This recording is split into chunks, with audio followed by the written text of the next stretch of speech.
بسم اللہ الرحمن الرحیم۔ عمران خان، یہ قوم ابھی مری نہیں۔ الیکشن 2024 دنیا کے ادارے ریسرچ پر لگ گئے۔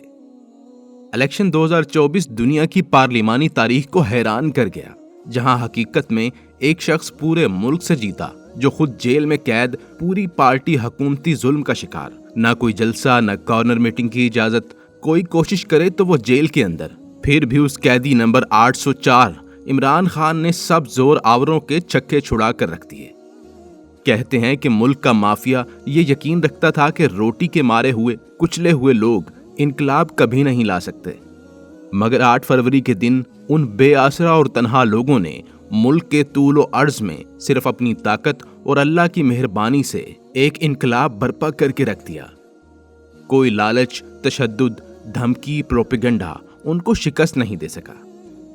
انتخابی مہم میں قیدی نمبر 804 کا سب سے بڑا سیاسی ہتھیار یعنی کہ بلہ اس سے چھین لیا گیا۔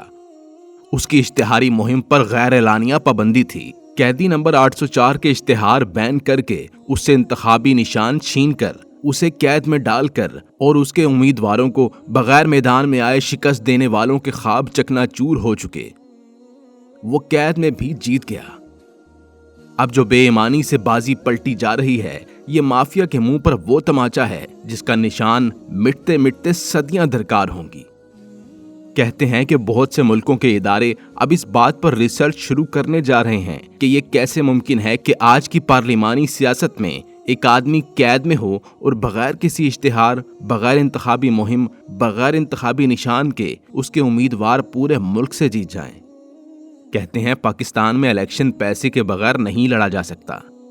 اس بار ایم پی اے کی سیٹ پر 15 سے 20 کروڑ اور ایم این اے کی سیٹ پر 25 سے 30 کروڑ کا خرچہ کیا جا رہا تھا۔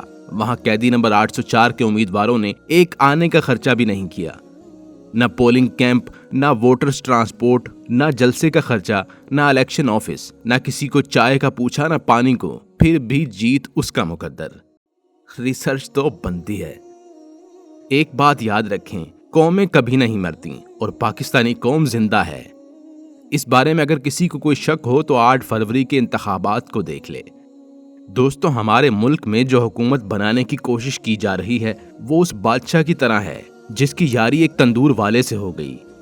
تندور والا جو 5 روپے کی روٹی بیچتا تھا، اس نے چاہا کہ روٹی کو 10 روپے کی کر دوں۔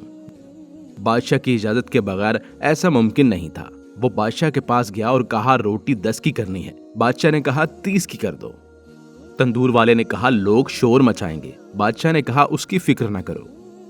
اگلے دن اس نے روٹی 30 کی کر دی۔ شہر میں شور برپا ہو گیا۔